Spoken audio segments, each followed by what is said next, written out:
Assalamu alaikum, dear students. This is Kashif from Study River, and we have brought you a series of short lectures on English grammar on our channel CSS Club YouTube.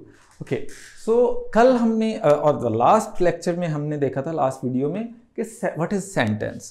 तो आज हम ज़रा sentence की कुछ और aspects हैं, आज हम वो देखते हैं। तो सबसे पहले देखें सेंटेंस होता क्या है। कल हमने पिछली वीडियो में हमने देखा था कि सेंटेंस जो है वो बेसिकली कलेक्शन ऑफ वर्ड्स है विच कन्वेज अ कंप्लीट सेंस। तो हम देखते हैं अली हिट्स अ बॉल। तो अली हिट्स अ बॉल में जो है हमें पूरा आइडिया हो रहा है कि अली ने कुछ किया, अली ने एक एक्शन किया हिट करने का, तो अली ने क्या किया, ठीक है। तो ये एक सेंटेंस की एग्जांपल है। तो अब हम देखते हैं कि सेंटेंस के दो मेन पार्ट्स कौन से हैं जो सबसे ज्यादा इंपॉर्टेंट है और स्टूडेंट्स को बहुत ज्यादा कंफ्यूज भी करते हैं। So let's see. तो सबसे पहला पार्ट जो है दैट इज सब्जेक्ट। तो subject does an action in the sentence और has a state. Does an action in the sentence में देखा था हमने कि ये एक्शन है, तो ये किसने किया, अली ने। तो अली क्या हुआ फिर, सब्जेक्ट, ठीक है। इसके बाद हमने कल पिछली वीडियो में हमने ये भी देखा था कि जनाब God is one. So God is one जो है, गॉड की हालत, गॉड की स्टेट थी वन होना, ठीक है। तो वो जो वन है किसकी स्टेट हुई, गॉड की। तो हैज अ स्टेट किसकी स्टेट हुई, यहां पे हम एग्जांपल में लिख लेते हैं गॉड इज वन की एग्जांपल ताकि हमें क्लियर हो जाए इसके लिए। तो यहां पे गॉड की स्टेट जो है, गॉड की स्टेट इज वन। तो ये किसकी स्टेट है, गॉड की। तो God is the subject. Okay, so both things are here, both aspects are here. Does an action जो हमने यहां पे देख लिया और हैज अ स्टेट जो हमने यहां पे देख लिया। तो जो भी ये दो फंक्शन परफॉर्म हो रहे हैं, कर रहा है, वो सब्जेक्ट होगा किसी भी सेंटेंस के अंदर, ठीक है जी। अब उसके बाद हम देखते हैं प्रेडिकेट। तो एक तो सब्जेक्ट हुआ, दो मेन पार्ट्स हैं सेंटेंस के, एक सब्जेक्ट और एक प्रेडिकेट। सो सब्जेक्ट के अलावा सेंटेंस में बाकी जितना भी पोर्शन है, जितने भी वर्ड्स हैं, those are including verb, those are predicate. So अभी हम देखते हैं कि ये फंक्शन क्या है इसका। What ever is said about the subject, कि भाई सब्जेक्ट के बारे में जो भी बोला गया, जो भी बात की गई, वो प्रेडिकेट होगा। और ये इंक्लूड करता है किस, क्या चीज, वर्ब और बाकी जितने भी सेंटेंस में पार्ट्स हैं, उसके सेंटेंस के पार्ट, बाकी जितने भी वर्ड्स हैं वो सारे इसमें इंक्लूड होते हैं। तो मतलब क्या हुआ कि जो कुछ भी कहा गया है सब्जेक्ट के बारे में वो प्रेडिकेट होता है।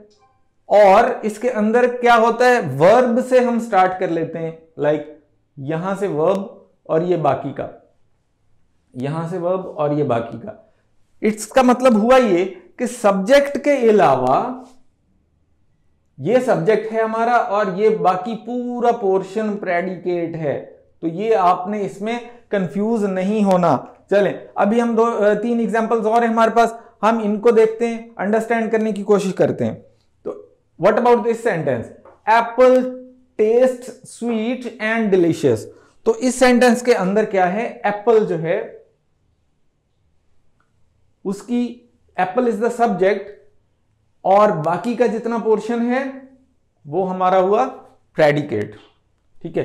अब यहां पे क्या है इस सेंटेंस के अंदर, द किंग रूल्स इंडिया में द किंग जो है इज द सब्जेक्ट और rules India is the predicate. What about this sentence, king of India. अब किंग ऑफ इंडिया की बात कर रहे हैं तो ये पूरा सब्जेक्ट है, king of India. What about rules wisely, ये है प्रेडिकेट आपका, ठीक है जी।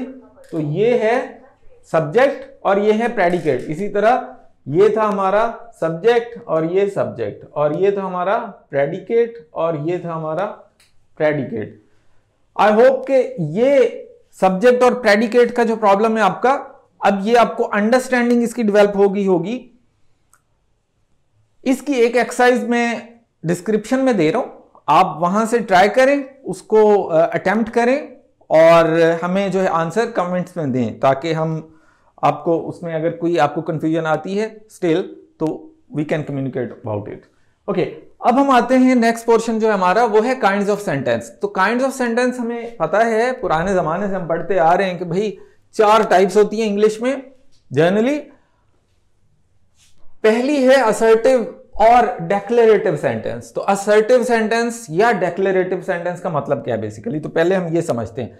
तो असर्टिव सेंटेंस होता है कोई चीज असर्ट करता है, किसी चीज के होने या ना होने की बात की जाती है। इसमें डेक्लेरेटिव है, डिक्लेयर करता है कोई चीज, किसी चीज के होने या ना होने की बात की जाती है। सो असर्टिव और declarative, these are same kind of a single kind of sentences, ठीक है। और वो कौन से, सारे आपके जितने भी पॉजिटिव सेंटेंसेस हैं और जितने भी नेगेटिव सेंटेंसेस हैं, those all sentences, all positive and all negative sentences are assertive और डेक्लेरेटिव सेंटेंसेस।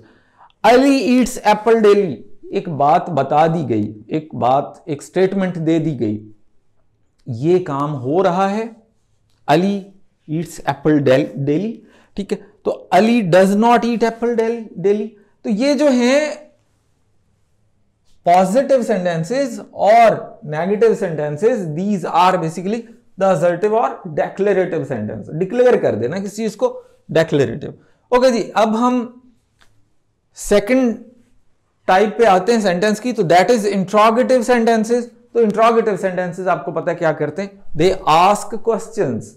जब भी किसी भी सेंटेंस में क्वेश्चन आस्क किया जाता है, तो then it is what, it's an interrogative sentences sentence. Okay, this is an example of interrogative sentence. Who are you, we normally ask a friends और anyone that who are you, then क्या होता है, ये है, it is a type of interrogative sentence. Are you writing a book, so this is also a type of interrogative sentence, ठीक है। Question ask कर रहे हैं हम, क्वेश्चन पूछ रहे हैं।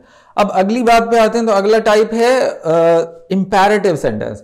तो इंपेरेटिव सेंटेंस, जिन्हें हम उर्दू में हुक्मिया जुमले भी कहते हैं, तो वो क्या है, ऑर्डर देते हैं, ऑर्डर या कमांड होती है, रिक्वेस्ट भी हो सकती है और एडवाइस भी हो सकती है। तो for example open the door, तो ओपन द डोर जो है वो क्या है, इंपेरेटिव सेंटेंस है। उसके बाद स्टडी हार्ड, अब ये एडवाइस हो सकती है from a teacher of course या from a friend of course, तो उसमें क्या है, study hard, imperative sentence, order, command, request और एडवाइस।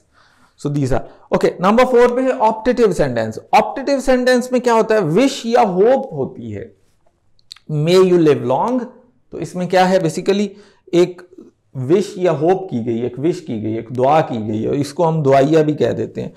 उसके बाद है may you pass the exam, तो इसमें क्या है, दुआ की गई है, विश की गई है, होप की गई है, ठीक है। तो ये जो है, ये 4 टाइप हैं सेंटेंसेस की। तो ये बेसिकली आज बताना इसलिए जरूरी था कि पीपीएससी के एग्जाम के अंदर वो आपसे टाइप भी पूछ सकते हैं, ठीक है। इसलिए आपको ये पता होना बहुत जरूरी है। और इसकी एक्सरसाइज जो है वो भी मैं डिस्क्रिप्शन में दे रहा हूं, ठीक है। आप वहां से देखें, उसको अटेम्प्ट करें, ट्राई करें, and then tell me how much you have learned. Thank you very much.